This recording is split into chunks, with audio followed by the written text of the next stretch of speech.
Hello and welcome to mass GS once again. कल हमने जो टेंस पढ़ा था उस टेंस का ये सेकंड पार्ट है। तो कल हमने बेसिक जाना था। टेंस का 3 पार्ट होता है। प्रेजेंट टेंस जो हाल के बारे में बताता है, पास्ट टेंस जो गुजर चुका है, और फ्यूचर टेंस जो मुस्तकबिल में आने वाला है उसको बताता है। तो टेंस में हमने 4 पार्ट किया था, प्रेजेंट टेंस का, पास्ट टेंस का और फ्यूचर टेंस का। उसी का प्रेजेंट टेंस का जो पहला पार्ट था वो था हमारे पास present indefinite tense. Present indefinite tense था, ठीक है। प्रेजेंट इंडेफिनिट टेंस को उर्दू में बोलते हैं फेल माजी हाल। फेल माजी हाल।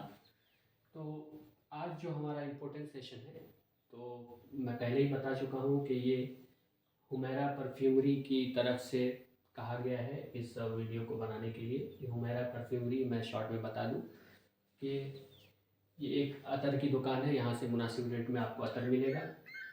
जुनेद अख्तर से आपको कांटेक्ट करना है, या आप मुझसे भी कांटेक्ट कर सकते हैं हुमैरा परफ्यूमरी के बारे में जानने के लिए, ठीक है। होलसेल में भी मिलेगा।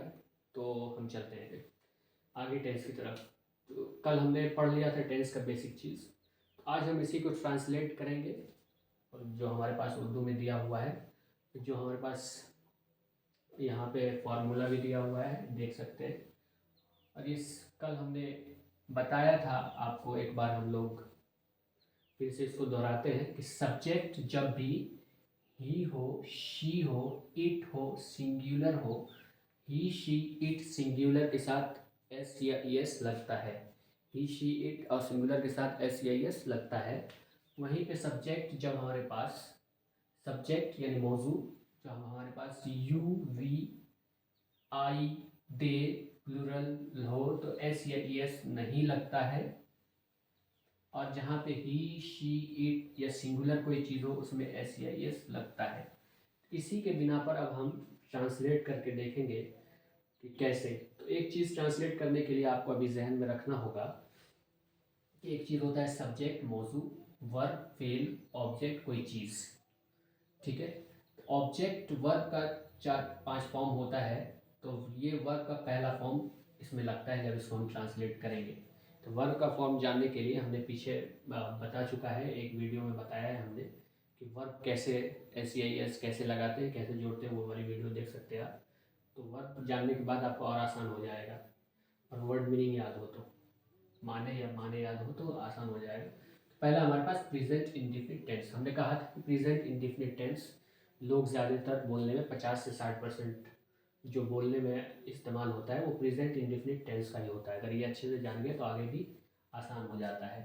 तो फॉर्मूला ये याद रखना है कि जब सब्जेक्ट हो, वर्ब हो, ऑब्जेक्ट हो इसमें, और जब मनफी सोच आ जाता है, जब कोई भी चीज़ नहीं में आ जाता है, मनफी में आ जाता है, नोट में, तो नोट से पहले लग जाता है डू और डज।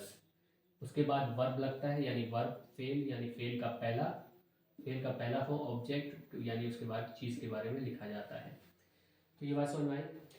सब्जेक्ट के बाद डू और डज लगता है, उसके बाद नोट लगता है, वर्ब लगता है, ऑब्जेक्ट जब कोई चीज़ मनफी हो, नहीं में हो, ठीक है। जब नहीं हो, पॉजिटिव में हो, इसको बोलते हैं पॉजिटिव। क्या बोलते हैं? पॉजिटिव, यानी कि नेगेटिव नहीं है, हाँ में जो बात कही जाए वो होता है पॉजिटिव सेंटेंस। वर्ब ऑब्जेक्ट इसमें होता है। अब जैसे हमारे पास है आसान सा एक, वह खाना खाता है। तो मैंने बताया था कि प्रेजेंट इंडेफिनिट को पहचानने का, प्रेजेंट सिंपल को पहचानने का तरीका है, इसमें ता है, ती है, ते है आता है, वो प्रेजेंट सिंपल या प्रेजेंट इंडेफिनिट टेंस होता है। और जो हम रोज़ाना जो भी काम करते हैं, जैसे मैं रोज़ाना अखबार पढ़ता हूँ या फिर मैं रोज़ाना खेलता हूँ, तो रोज़ाना की चीज़ भी प्रेजेंट इंडेफिनिट टेंस में आता है। तो यहाँ देखिए, वह की इंग्लिश क्या होती है? ही। तो वह की इंग्लिश क्या हो जाएगी? वह की इंग्लिश हो जाएगी ही। खाना, खाना का क्या होता है? ईट। ही ईट। देखिए, ही के बाद हमने सब्जेक्ट लिया, सब्जेक्ट में हम देख रहे हैं क्या है? ही है सब्जेक्ट। यही क्या है हमारे पास? सब्जेक्ट है। सब्जेक्ट को मैंने बताया था पिछली क्लास में, एस से भी, छोटा एस से भी बताते हैं सब्जेक्ट को, दर्शाते हैं। तो ही, जब ही लगा तो हमें पता है कि जब भी ही, शी, इट सिंगुलर आए तो वर्ब के साथ, ये वर्ब है खाना, जिसमें वर्ब की पहचान है जिसके लास्ट में खाना पीना आना जाना कहाँ खेलना कूदना, ज़्यादातर 99% 95% चांस है कि वो वर्ब है तो होता है। ठीक है, तो ईट जब बोला कि हमने सब्जेक्ट ही हो, सब्जेक्ट ही हो तो उसमें एस या एस वर्ब के साथ क्या लगता है, एस या एस लगता है। ही ईट्स खाना, वह खाना, यह हो गया आपका खाना, ये होता है वह, यानी वो खाना खाता है। ही ईट्स क्या हो जाएगा, फूड, वह खाना खाता है। ठीक है, तो अब समझ में आया होगा कि ही मतलब होता है वो, इट्स मतलब खाना, ही जो है सिंगुलर है हमारे पास, ही सिंगुलर यानी एक सब्जेक्ट है। जब भी ही आता है तो उसके साथ एस या ई एस वर्ब में लगता है, ये वर्ब है, यानी ये हमारा ईट क्या है, फेल है, फेल को ही वर्ब बोलते हैं। तो वर्ब हमारे में एस या एस लग गया, ही ईट्स फूड। हम क्रिकेट खेलते हैं, तो हम का इंग्लिश क्या होता है, हम का इंग्लिश होता है वी, तो हम यहाँ पे लिखेंगे वी। ठीक है, क्रिकेट खेलना, तो सब ऐसे भी अगर आपको आज और समझ में नहीं आए तो पहले देखिए यहाँ ये वी क्या है, सब्जेक्ट है, मौजू है, तो मौजू हमने यहाँ दे दिया वी सब्जेक्ट, तो यहाँ पे उसके बाद क्रिकेट खेलते हैं, तो खेलना क्या, खेलना की इंग्लिश होती है प्ले, खेलना की इंग्लिश होती है प्ले। तो फॉर्मूला देखिए यहाँ, सब्जेक्ट आ गया, ये क्या है वर्ब है यानी फेल है, ये फेल आ गया यहाँ पे, वी प्ले। अच्छा, वी के साथ एस या ई एस नहीं लगता, जैसे यहाँ पे हम देखा कि you we I they plural S या ई एस नहीं लगता, किसमें, वर्ब में, तो इसमें एस या ई एस नहीं लगाएंगे। वी प्ले हम क्रिकेट खेलते हैं, वी प्ले क्रिकेट, हम क्रिकेट खेलते हैं। तो आप फॉर्मूला पे चलते हैं, subject we, subject we, play verb, object क्या खेलते हैं, क्या चीज़ खेलते हैं, क्रिकेट खेलते हैं। वह कपड़े धोती है, धोना का मतलब होता है वॉश। ठीक है, तो वो का मैंने बताया था कि जब औरत के लिए हो लड़की के लिए हो तो शी आता है, शी वॉश। ठीक है, शी यहाँ पे क्या हो गया, सब्जेक्ट हो गया, वॉश मतलब होता है धोना, वॉश मतलब होता है धोना, वह कपड़े धोती है, शी वॉश। अब यहाँ पे शी आ गया, तो शी के साथ हमने बताया था कि एस या ई एस लगता है, शी के साथ एस या ई एस लगता है, तो वॉश का हो जाता है वॉशेस, ई एस लग जाता है वॉशेस, क्लोथ्स, क्लोथ्स मतलब होता है कपड़ा, क्लोथ्स मतलब होता है कपड़ा। शी यहाँ क्या है, सब्जेक्ट मौजू, वॉशेस मतलब होता है, वॉश मतलब धोना, धोना ना लास्ट में आ रहा है तो ये क्या होगा, वर्ब होगा, तो धोना हो गया ये वर्ब यानी फेल। ठीक है, क्लोथ्स कपड़ा, ये कोई चीज़ हो गया। ठीक है, शी वॉशेस क्लोथ्स, तो सब्जेक्ट आ गया, सब्जेक्ट आ गया ये। ठीक है, वर्ब आ गया, वर्ब आ गया, उसके बाद ऑब्जेक्ट आ गया। उसके बाद मैं झूठ बोलता हूँ, ये मैं झूठ बोलता हूँ, तो मैं की इंग्लिश होता है आई, झूठ बोलने का मतलब होता है लाई। ठीक है, तो आई, झूठ का मतलब होता है लाई, बोलना टेल, आई टेल अ लाई। ठीक है, इसमें आई के साथ एस या ई एस नहीं लगता है, अगर यू वी आई हो, दे हो, तो यहाँ देख रहे हैं आई है, आई के साथ एस या ई एस नहीं लगेगा, इसलिए यहाँ पे टेल्स नहीं होगा, ये टेल्स होगा। तो आई टेल अ लाई, मैं झूठ बोलता हूँ।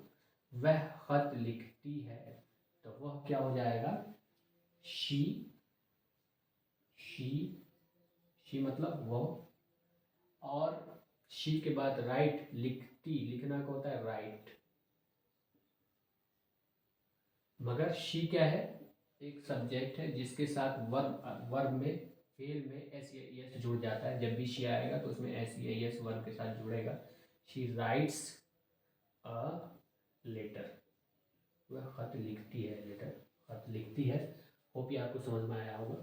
उसी के बाद जैसे हमने ये वाला किया, इसी तरीके से जब मनफी आ जाता है, मनफी निगेटिव फॉर्मूला में थोड़ा सा चेंज हो जाता है, बस सब्जेक्ट बाद डू और डज आ जाता है, उसके बाद नोट, उसके बाद वर्ब, ऑब्जेक्ट। जैसे कि वह खाना नहीं खाता है, ठीक है। तो जब आएगा तो ही, वो, खाना, उसके बाद हमने कहा कि सब्जेक्ट के बाद क्या आ जाता है, डू या डज। सब ही के बाद ही डज नोट, सब्जेक्ट आ गया ना। सब्जेक्ट के बाद जो है इसका एक बार इसी पे हम लोग फिर से कर लेते हैं, ये जो है निगेटिव दूसरी क्लास में करेंगे, और ये वाला भी। जैसे कि मैं रोज़ाना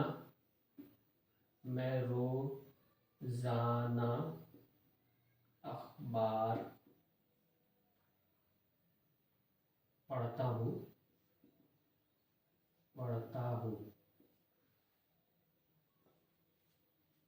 तो मैं मतलब क्या होता है, आई रोज़ाना का होता है डेली, ठीक है।